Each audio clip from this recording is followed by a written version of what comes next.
Muitos de nós já passamos pela experiência de termos em algum momento desobedecido a Deus. Qual seria o motivo pelo qual decidimos agir em desobediência ao Senhor? Por outro lado, como poderíamos descrever uma vida em harmonia com a vontade perfeita de Deus? Uma vez que entendemos que a obediência ao Senhor nos traz confiança, como seriam as nossas orações dentro dessa nova perspectiva, a perspectiva de obediência? Vemos que a obediência nos aproxima de Deus.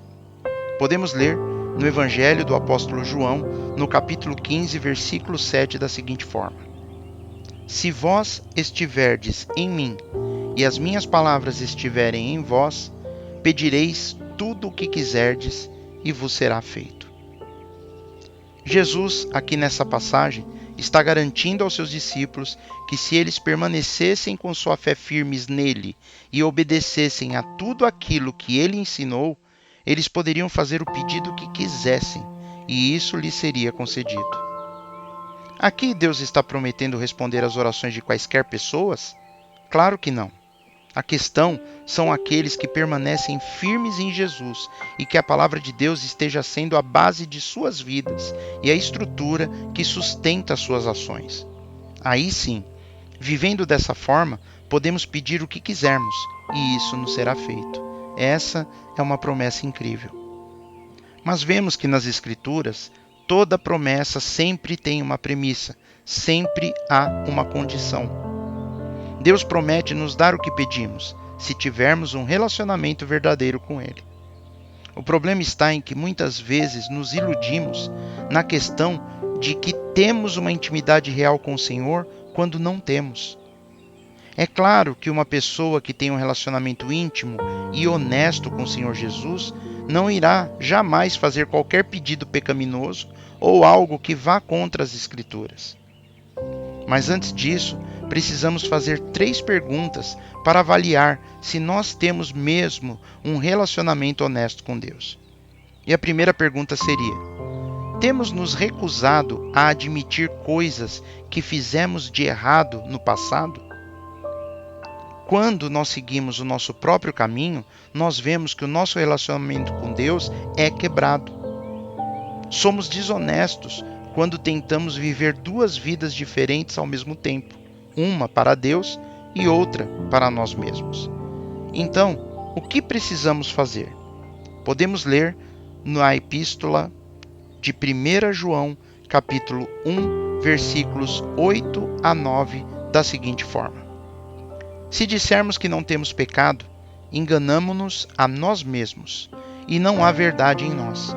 Se confessarmos os nossos pecados, Ele é fiel e justo para nos perdoar os pecados e nos purificar de toda a injustiça. A confissão é simplesmente sermos honestos com Jesus e dizer: Senhor, o Senhor tem razão, eu estava errado, eu pequei, por favor me perdoe, eu preciso do seu perdão. A segunda pergunta que devemos nos fazer para avaliarmos nosso relacionamento com Deus é: temos ignorado algum dos princípios da palavra de Deus? Ou alguns dos princípios da palavra de Deus? Quando sabemos que estamos mantendo em nossas vidas algo que Deus quer que abandonemos, isso interrompe a nossa conexão com Ele.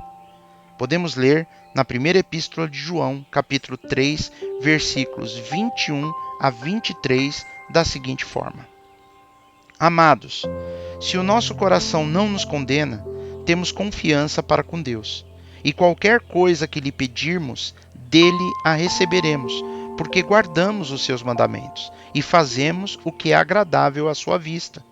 E o seu mandamento é este: que creiamos no nome de seu Filho Jesus Cristo, e nos amemos uns aos outros, segundo o seu mandamento.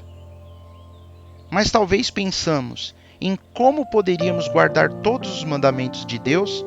Poderíamos até dizer: mas ninguém é perfeito. Mas vemos na palavra que Deus não exige nossa perfeição. Ele quer que o sigamos com fé e honestidade. E a terceira pergunta que temos que nos fazer é: queremos realmente a vontade de Deus para a nossa vida ou queremos realizar a nossa própria vontade? Podemos ler na primeira epístola de João, capítulo 5, versículos 14 e 15 da seguinte forma: E esta é a confiança que temos nele, que se pedirmos alguma coisa, segundo a sua vontade, ele nos ouve. E se sabemos que nos ouve em tudo o que pedimos, sabemos que alcançamos as petições que lhe fizemos. Quando oramos e pedimos alinhados e de acordo com a vontade de Deus, temos confiança na oração e sabemos que ele vai nos responder. Muitas pessoas se preocupam em querer saber se é a vontade do Senhor que sobre cada pequeno item de seus desejos e vontades. A verdadeira questão não é sabermos de Deus qual é a vontade dele em relação a qualquer circunstância específica de nossas vidas. A verdadeira questão é se a nossa vida está em harmonia com as coisas de Deus. Se a nossa vida está em harmonia com Jesus, então os meus desejos estarão sincronizados com a vontade dele. O Senhor nos deu a Bíblia para que possamos conhecê-lo e vivermos a sua vontade. E isso é para nós uma fonte de encorajamento. Isso mostra que ele quer que tenhamos sucesso em fazer as coisas que ele nos pede.